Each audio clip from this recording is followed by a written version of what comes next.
Hi friends, how are you all doing? My name is August. This is Cozy Rosie Reads. This is the start of another weekly reading vlog. And if you hear a lot of background music, it's because I'm having a very cozy day at home. I have a window slightly open. 'Tis the season in the Midwest for you to have like an open window, but then a space heater.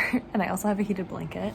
And I have an ambient jazz video on in the background. It's a rainy day today. It's really cozy. I'm feeling a little under the weather today. I woke up with a sore throat, so like either maybe it's just a one-off, maybe I'm getting a cold, or I have another at-home COVID test in case. If I get COVID twice, I'm gonna be really upset. So I hope you all are doing really well. TBH, I've been going through a really hard time lately, and I don't want to gloss over like the bad things that have happened in my life because it does deal with a lot of like grief and loss, and those are very like human things, but I'm just not ready to talk about it on here. Yeah, but I did just want to say that I've been going through it. I've experienced a lot of grief and loss and sadness, and I'm still trying to work through, but along the way some really good things have happened too, because you know, life doesn't slow down or stop sometimes. So I just hope you're able to hold space for yourself and kind of like ruminate on, you know, where you're at emotionally and figure out if it's the right thing to talk about it yet, or if you need to do more internal work like I am right now, that's okay. So yeah, I just hope you all are doing really well. So some of the positive things that have happened lately that I do want to like chat about really briefly before we hop into reading for the rest of the night, most likely.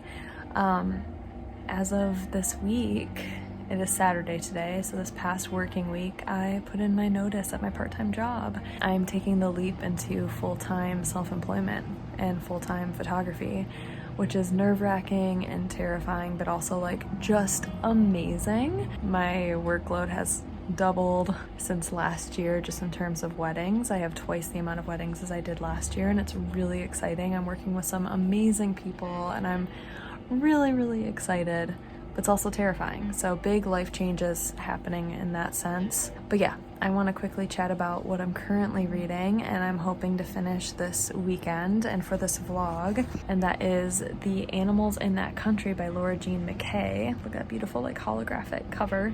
So this is Australian literary fiction, and it was published in 2020, and I'm really curious to see like if it was published pre or post pandemic, because it does follow a pandemic, and we're following this like cranky grandma named Jean, and she lives on this like wildlife reserve sanctuary, and she desperately wants to be a ranger, but at the moment she does just give tours. She drives people around in a little train, these tourists who want to see animals, and she gives them all like, you know, funny little quips.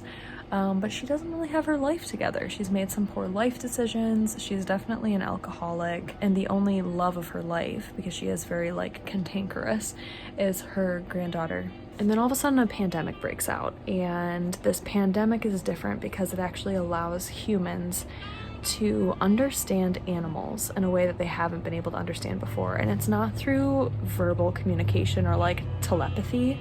It is through like humans, when looking at an animal, can all of a sudden like read the body language of an animal and can smell the animal and know what it's communicating and meaning. So it's very fascinating. So this whole refuge in Australia in a hot blazing summer shuts down while this pandemic goes on, and people who are infected with this like disease are streaming and like flooding these animal sanctuaries because they so desperately want to talk to animals and wildlife. So they shut down, but somehow the disease makes its way into this animal like sanctuary. I won't tell you how that happens, you just have to read it. And that's when things get really interesting. And that's where I started really falling in love with the book, because it is so eerie. It's very bone-chilling and creepy how these animals communicate. It's just so eerie. And the way that the author shows how the animal is communicating, it is in almost verse. It's in these short little tiny verses, like poetry, and it's all bolded. Let me see if I can show you this top right here. What they say is just so creepy because it's so cryptic and it doesn't make any sense, but it says like, I saw a shadow of me up, but the law says down. It tangs like poison anus. Where's my milky mum? She's here. She's here. I smell her tomorrow. Tomorrow is where the milk is. My milky mum. Ugh. Is that not freaky? Is that not freaky? That's freaky to me. So I'm really, really enjoying this book. I can't wait to just like curl up with it right now and read for the rest of the evening on a rainy day and just like reading this like really creepy literary fiction. Most likely I feel like it's gonna have elements of climate fiction, also some like animal rights stuff. I mean, how can it not when you're having like talking animals? So I'm really curious to see where it goes and yeah, where it goes from there. So I am currently like 111 pages in, so I'm almost halfway through. So I'd love to finish it, you know, tomorrow or Monday during this vlog. So that is what I'm currently reading, and then I would love to pick a new book with you all and start another reading adventure. So I hope you all are doing really well and can get cozy as I'm getting cozy, and as Winston is cozy right now. I will have to show you him because he is being such a ham. So I hope you all are doing really well, and I'll check in with you all a little bit later.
Oh my gosh, friends. It is so beautiful outside. I feel the sun soaking into my skin. Hi, Winston. And I am sweaty. I was out for a very long walk out in nature, and it was so nice. After my walk, I was craving a smoothie like no other. So I just went to Tropical Smoothie Cafe, and this is their, I've never tried this one, it's the Island Green. It's really good. I think something is refracting on the ceiling, and he's, oh yep, it's the cup in the light, and he's freaking out. Yeah, the sun feels amazing. I just can't express like how amazing the sun is and how beautiful it is outside, how happy it makes me. I honestly feel like a different person. This is so good. What the heck is in here again? It's like mango, pineapple, spinach, kale. It helps my sore throat so much. Yesterday afternoon, I was trying so hard to read, and I fell asleep so hardcore. I was just like out. So I did only get to page 147. So I made a little bit of a dent, but not a whole lot. So I'm gonna sit on the floor here because I'm actually in the sunshine, and it feels so good on my skin. I'm just gonna drink my smoothie and read this. It is literally like the perfect Sunday in my books. If every Sunday could be like this, I'd be really, really happy, because this is really nice. Just like spending time outside, getting a smoothie. I get to like create and, you know, work a little bit today with a photo shoot, but like that's fun for me. It's not daunting or anything. So yeah, that's my plan.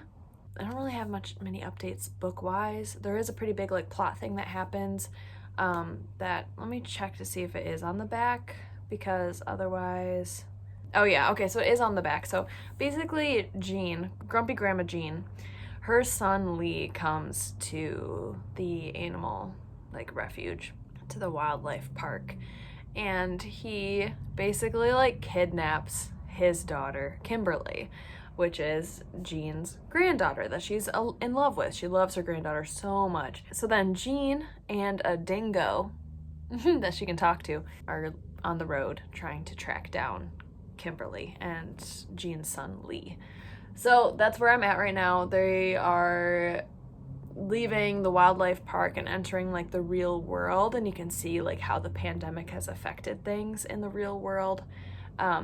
And it's very interesting, but I'm curious to see like where it goes from here. So I don't really have many like thoughts. I'm enjoying it, but it's not like super wowing me right now. So we'll see if it like kind of has a little bit more of like an oomph coming up soon. That would be great. The concept of this is awesome. The execution is pretty good. I'm just like not like emotionally feeling anything other than the like unsettlingness of when the animals talk. And I really enjoy being like feeling unsettled and creeped out. So if I can have more of that, like I'd be really happy. So Winston and I are gonna read a little bit more in the sunshine. He's blissed out in the sun too. And I'll check in with you all later.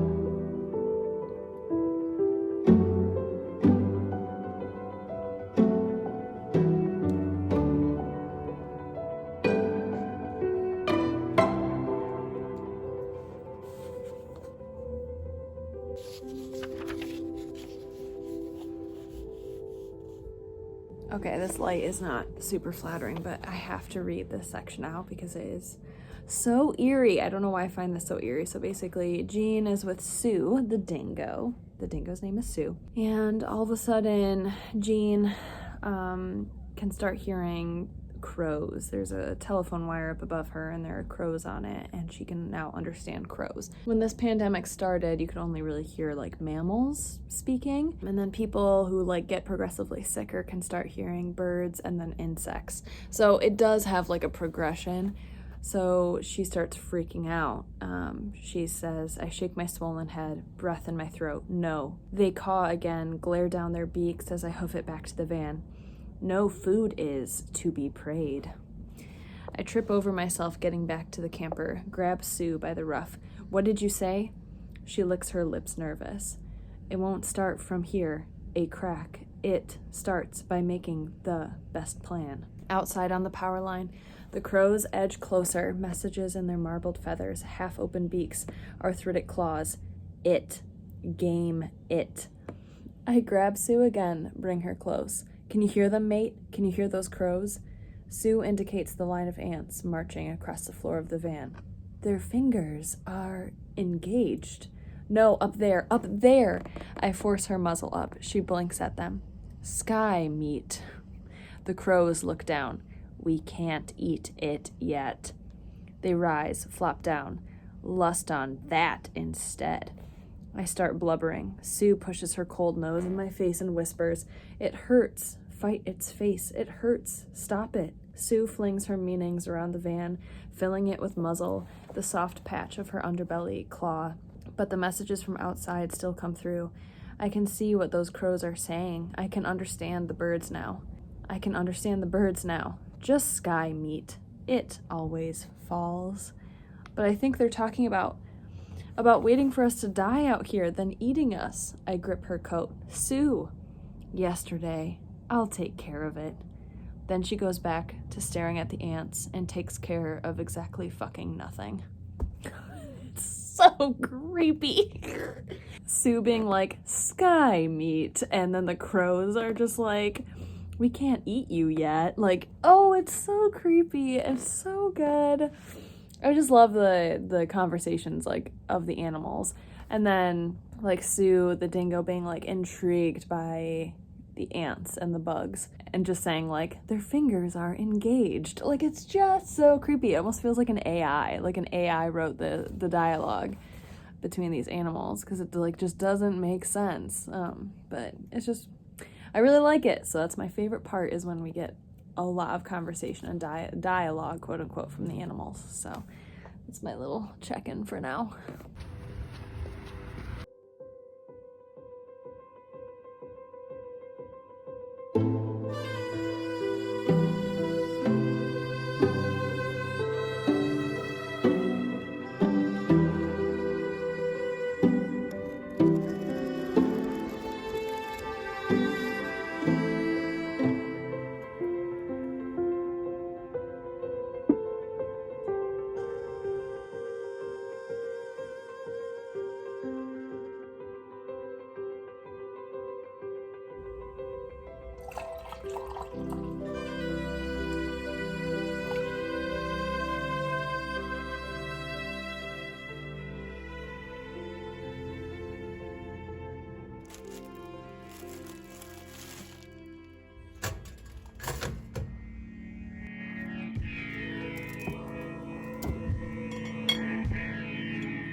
Okay, friends, it's almost lunchtime. I am getting ready to head out to my parents' house. I'm gonna go for a walk later because it's supposed to be the warmest day of the week. Man, I'm not feeling well. I'm kind of like nose diving a little bit today, but I'm hoping I can go for a walk and at least get fresh air, and it might make me feel a little bit better. But I finished The Animals in That Country. I wish it stuck with me a little bit more. When I finished it, it was just kind of like, okay, I'm done. Didn't really have any like profound thoughts or feelings afterward. There were some like really beautiful scenes in here. If you've read this or if you plan on reading it, just the entire scenery with the whales, that is where I felt the most. And I was like, oh my God, like I want a whole story just on the whales and how people interact with the whales. But that's not the whole plot. The ending was sad. A lot of feelings of like trying to hold on to like relationships, to those we've lost, holding on to what our worlds used to be or what they could be. And while I do feel like it is pretty like metaphorical, story-wise it fit as well. So it made sense where everything went. I just don't think it just didn't emotionally impact me as much as I like thought it would. Really loved the writing style and the bounces between animal dialogue and internal stuff. Like it just became so overwhelming and cluttered and claustrophobic because so many animals would be talking at the same time, and the writing is just so cryptic and staccato and all over the place, and that was my favorite part. I feel like I would have enjoyed this a little bit more if it didn't even really like have a plot. Maybe about like the pandemic for sure, but maybe not necessarily grumpy Grandma Jean and her story. Like, she was the least interesting person in this book for me personally. I just wanted Sue the dingo. She's so cool. And the whales and all the different animals I thought were really, really interesting. But the overall, like, kind of like plot, it just like didn't work for me. But I also feel like that could be a meaning where it's like, we care so much about animals in literary references and movies. Like, if an animal dies, usually people will cry more for that than like the death of a person. So it makes sense for me, like, why I just didn't care about the people and I just wanted to know more about the animals. I don't know, maybe that's a meaning to it. Maybe I'm just putting my own meaning to it. I'm not sure, but it just didn't do everything I wanted it to. It just, like, didn't, it was so close to, like, hitting the, but it just didn't. So, I don't know, I'm probably giving this, like, I don't know, 3 stars. It wasn't bad. I really enjoyed reading it, for sure. I would recommend it if you're interested, but just know that there is a lot, because it is about animals. It's very animalistic. It's very primal. There are a lot of cursing, a lot of swear words, a lot of sex and piss and shit and butts and anuses, and like it's just very, very animalistic. Like, just eat, sleep, poop, have sex, repeat. That's all it is, basically. So 3 stars. I enjoyed it. It was fine. So we're done with one book. Yay. I might need to take a COVID test before I leave the house. I am feeling horrible right now. Just thought we would pick out our next book. What are we feeling? So the animals in that country, its writing style, like, while it had a plot and a narrative, the writing style is like very, like I said, cryptic and very staccato and very short. Even when Jean is like speaking to us and narrating, it's just very like ana dana dana nana nana nana nana na nana. Like, you know what I mean? Like, the writing style is just like, oh my God, let's go, let's say it. Oh my. So I don't know. Oh my God, I don't even know what I'm in the mood for right now. The books on my March TBR honestly are like not really pulling to me right now, and that kind of stinks. The books that I have currently, I'm gonna pull it out for you. We have this stack, which I was really initially excited about when I pulled all of these, but looking at them now, I'm just kind of like, is there a normal narrative in here? Like, I don't think so at all, other than like In a Dark, Dark Wood by Ruth Ware, which is a horror mystery thing, and I'm just like not feeling it. I've only read one Ruth Ware book before, and I didn't really like it. So I don't know. I did start reading The Rose and the Beast a few books ago when I was debating what to read next. And again, this is like very staccato. It was winter. The child was frost-colored. The mother looked like a broken rose bush. Like, it's like, can we get on with it? I really love that writing style, but like right now, after The Animals in That Country, like I can't do this like staccato writing style anymore. And everything else on this is like pretty poetic. I feel like the only like linear storytelling might be Twilight Sleep by Edith Wharton, and I'm just like not even feeling that right now. So screw it. I'm all about breaking my own rules this video. And lately, like if you're not feeling inspired, like I have so many cool books on here. These are all books I eventually want to read, but like they have to feel good to me right now. I need something that's gonna like pick me up a little bit.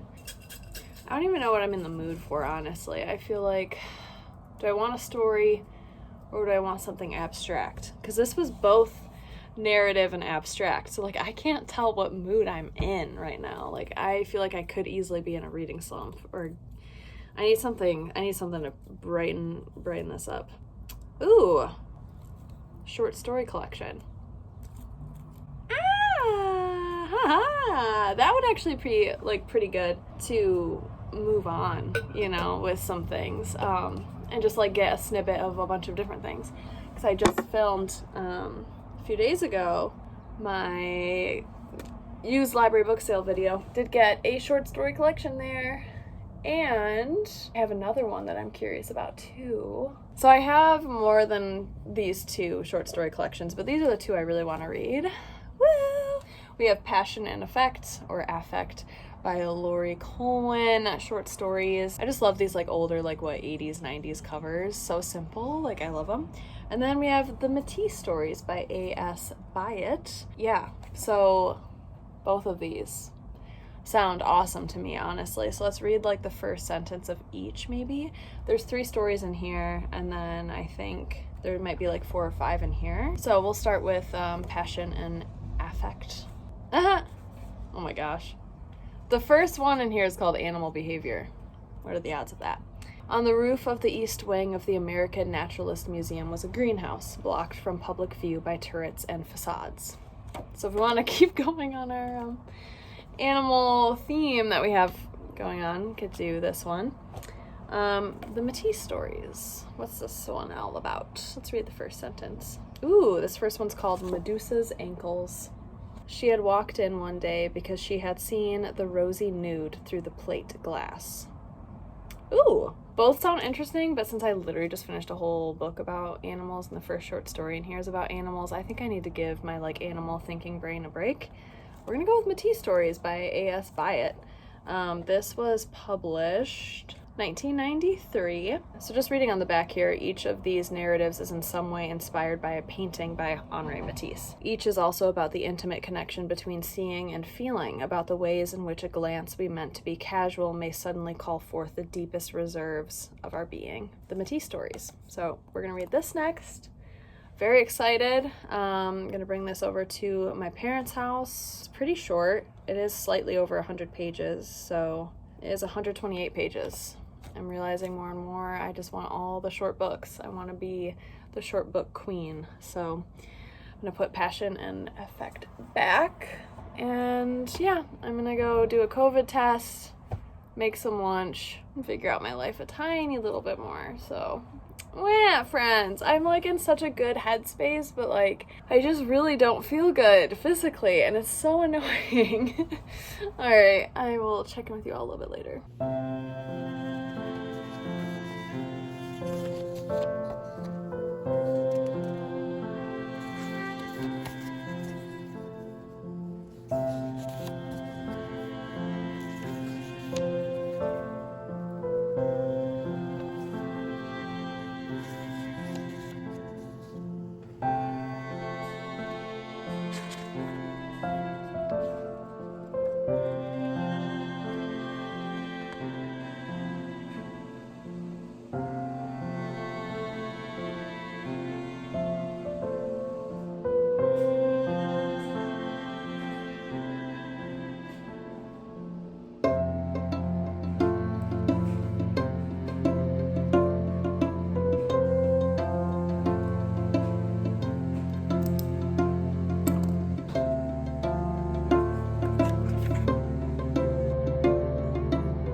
It is almost 4 p.m. on Tuesday now. Yesterday was so lovely. I went for a long walk with my mom and it was really, really lovely, and just spent time outside yesterday, which was really, really nice. Did so much laundry, feeling really good.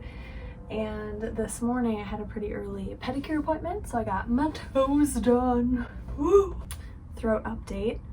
Feeling so much better today than I did the past few days, and turns out my sister has the same thing, so I think one of us gave it to the other person, but it's only the throat, so that was a little bit of a relief that she has the same like symptoms, and we're just like, what is this? This is so bizarre. But I did run to Goodwill because I had to drop off some donations, and I found some really good stuff, some really cool books that I'm excited to share with you all next month in April, because next month is my birthday month. And with that, I don't do a TBR jar challenge. I pick the books that I really, really want to read. So that's gonna be really fun. I'll just like walk you through my shelves of what I'm feeling like I might want to pick up in April. So I'm really excited. So update wise, in terms of the Matisse Stories by A.S. Byatt, I am loving this so much. I cannot express how much I'm loving this short story collection. I am about to start the final chapter called The Chinese Lobster. The first two stories, one is Medusa's Ankles, and the other is called Artwork. Absolutely loved them. I have been annotating so incredibly much. I'm so far away, you can't really tell, but I've been annotating a lot. This does honestly feel like you're reading art, but it's also about art. So you're reading art about art as characters discover and talk about art or make their own art. And it's just fantastic. Like, I am just really, really loving it. The first story is about this middle-aged woman at a hair salon, and it talks so beautifully about how gorgeous the salon is. It's like pink and warm and welcoming. And she strikes up this odd relationship with her hairdresser where she's equally fascinated by him, but also like kind of repulsed by him. And then she just kind of has a breakdown, realizing her own age and feeling judgment and criticism for being an aging woman in society. It's so well done. It's so beautiful. And then the second story is called Artwork, and it's definitely the longest one in here. It's about this like artistic family, and they have kids, and the father of this family is like this really ridiculous artist. Like, he's not even that talented, but he like refuses to work or refuses to admit that maybe being an artist isn't like the field that he should be in, because it doesn't even like jive with his personality. But his wife is a writer, a journalist, and covers a lot about the art world, but he just has no interest in it because it's geared towards women, and it's about art in a like woman's life and how big of an impact it has on it. It's just very interesting. But their nanny is an artist as well, but they don't know that. And she ends up like, anything that this family wants to get rid of, she takes, and she makes her own clothes, and she knits these very fabulous, colorful things.